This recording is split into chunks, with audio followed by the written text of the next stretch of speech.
നമസ്കാരം. മലയാളികളുടെ ദേശീയ ഉത്സവമായ ഓണത്തെ വരവേൽക്കാൻ പതിവ് പോലെ ഇക്കുറിയും മലയാളികൾ ഒരുങ്ങിക്കഴിഞ്ഞു. നാടെങ്ങും മഴയാണ്. പക്ഷേ മഴയെ തെല്ലും കൂസാതെ തന്നെ തിരുവോണത്തെ വരവേറ്റ് ആഘോഷമാക്കുവാനുള്ള ഓട്ടപ്പാച്ചിലാണ് നമ്മുടെ വാർത്താ ചാനലുകൾ പറയുന്നത് പോലെ മലയാളി ഉത്രാടപ്പാച്ചിൽ എന്നുള്ള ഓമനപ്പേരിട്ടൊക്കെ വിളിക്കും. പക്ഷേ ശരിക്കുള്ള ഓണക്കാഴ്ചയും ഓണച്ചന്തയും കണ്ട് ഞങ്ങൾ ദുബായിൽ ചെല്ലണമെന്നാണ് അവിടെ നിന്നുള്ള റീൽസും വീഡിയോസും ഒക്കെ സൂചിപ്പിക്കുന്നത്. ഓണച്ചന്ത, ഓണത്തിനുള്ള സദ്യ ഒരാഴ്ച മുന്നേ തുടങ്ങിയത്രേ. പല ഹോട്ടലുകളിലും 37 തരം വിഭവങ്ങളൊക്കെയാണ് സജ്ജീകരിച്ചിരിക്കുന്നത്. പക്ഷേ ഇതെല്ലാം സഹിക്കുന്നതിനപ്പുറം എല്ലാ ഹോട്ടലിൻ്റെ മുന്നിലും ഇക്കുറി മാവേലി നിർത്തിയിട്ടുണ്ട്. പല ഹോട്ടലിലും ചെണ്ടമേളമാണ്. പല ഈ ഓണച്ചന്തകളിലെ നടക്കുന്ന സ്ഥലത്ത് രാവിലെയും വൈകുന്നേരത്തും ഇപ്പോൾ അവധി ദിവസങ്ങൾ തുടങ്ങി കഴിഞ്ഞാൽ ചെണ്ടമേളത്തിൻ്റെ ഒരു മേളമായിരിക്കും. ഏതായാലും പാരസ് കഫേയിലെ സ്വാഗതം. ഓണാശംസകളോടെ പാരസ് കഫേയിൽ ഒരു ചായ. നമ്മുടെ ദുബായെ സംബന്ധിച്ചിടത്തോളം ഏകദേശം 160 രാജ്യങ്ങളിലൂടെ ഉള്ള പൗരന്മാർ ദുബായിൽ താമസിക്കുന്നുണ്ടെന്നാണ് വിവരം.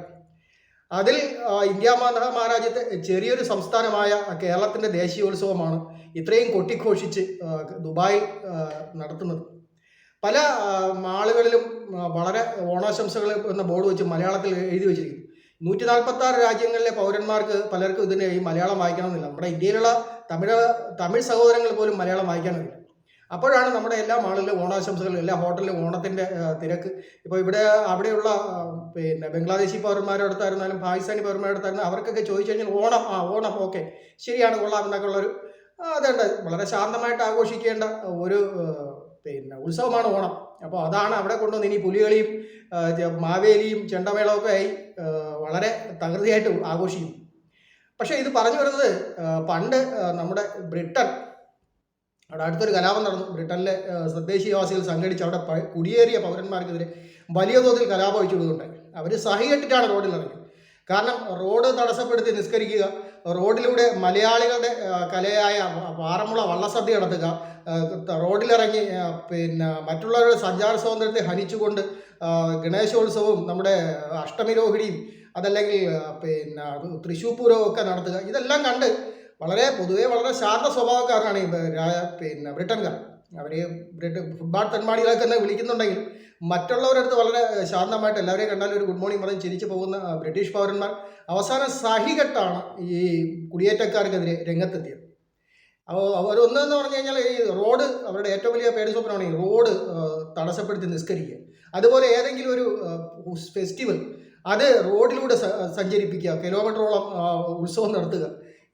അത് ഇടയ്ക്ക് വെച്ച് കണ്ടൊരു അതാണ് ആറന്മുള വള്ളസദ്യ അനുസ്മരിപ്പിക്കുന്ന രീതിയിൽ ഒരു ഘോഷയാത്ര ബ്രിട്ടൻ്റെ തെരുവുതിയിൽ സദാപ്ടൺ മറ്റിലും ആണെന്ന് തോന്നുന്നു. അതുപോലെ ആ ഒരു അനുഭവമാണ് എന്ന് തോന്നുന്നു ഈ ദുബായിൽ ഇപ്പോൾ അരങ്ങേറാൻ പോകുന്നത്. കഴിഞ്ഞ വർഷങ്ങളിൽ ഇത്രയധികം ശല്യമില്ലായിരുന്നു. ശല്യമെന്ന് പറയുന്നത് ക്ഷമിക്കുക, കാരണം ശല്യമെന്ന് പറയുന്നത് ഈ ചെണ്ടേടിയാണ്.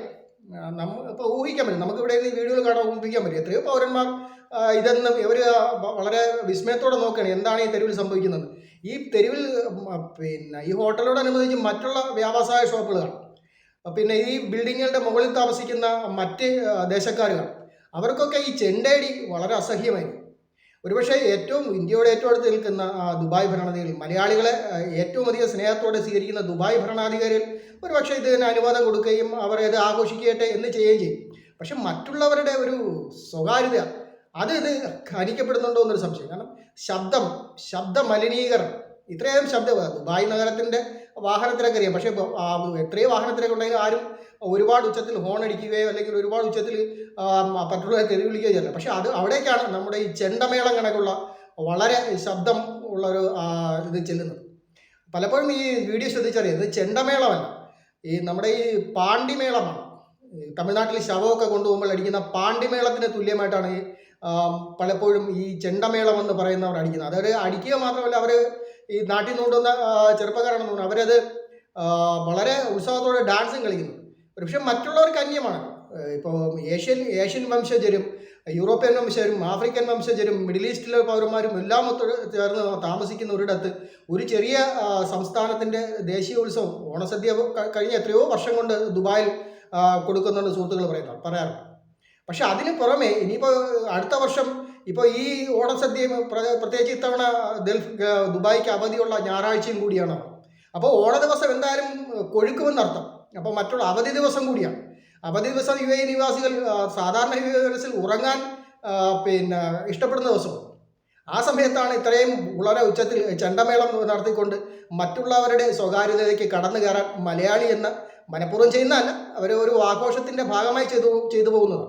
പക്ഷേ ഈ സായിപ്പ് ഗതികെട്ട് ഈ കുടിയേറ്റക്കാരെ അടിച്ചോടിച്ച പോലെ എപ്പോഴെങ്കിലും നമ്മുടെ ഈ അറബ് പൗരന്മാർ, ഒരുപക്ഷെ അറബ് പൗരന്മാരെ ചെയ്യില്ല, കാരണം വളരെ മാന്യരായ അല്ലെങ്കിൽ മറ്റുള്ള സംസ്കാരത്തെ വളരെ ബഹുമാനത്തോടെ നോക്കിക്കാണുന്ന ഒരു വിഭാഗമാണ് അറബ് ജനത.